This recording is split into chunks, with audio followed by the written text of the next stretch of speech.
You're a lifeguard. You're standing in the sand, you're looking out, seeing if there's a problem. And then somebody says, oh my gosh, there's 2 people out there drowning. You get your binoculars. Bye. And you see there are 2 people drowning. One person is doing their best to swim towards you, even though they're not a great swimmer, but they're swimming towards you. And the other person is swimming against you. They're swimming further with the tide. There's no other lifeguards around. You have no other resources, it's just you. What the heck? Which one do you save first? Yeah, because if you go and chase the one that's swimming away from you, you, number one, are going to exert all your energy. The first person that's swimming kind of towards the shore is not a great swimmer. They're drowning. They're just kind of going towards you a little bit. They're going to drown, so that's a guaranteed death. The other person, when you swim out there, they're struggling against the other way, so you're going to be fighting you. They're going to die and you're going to die.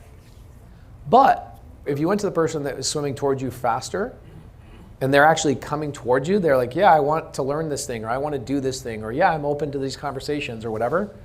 You can then bring them on shore and say, go get help, I'm going to start swimming towards this other person. That's how that equation works. That guy, super nice guy, he warmed up to you, freaking awesome end of a call. It's just a really good way to realize this is not a guy that I want to put in my long-term pipeline, right? Because again, we talked about this yesterday. You only need like 5 really good agents that send you 2 deals a year to make a couple $100,000 a year. 5, right? That is not one of them. So if you take your time to try and chase him down or invite him to a meetup or do this, that, and the other, you're going to miss out on the next 4 calls, and one person in there's like, oh my gosh, I have this thing I don't know what to do with. And you'll hear one of these calls that we'll have between now and Thursday.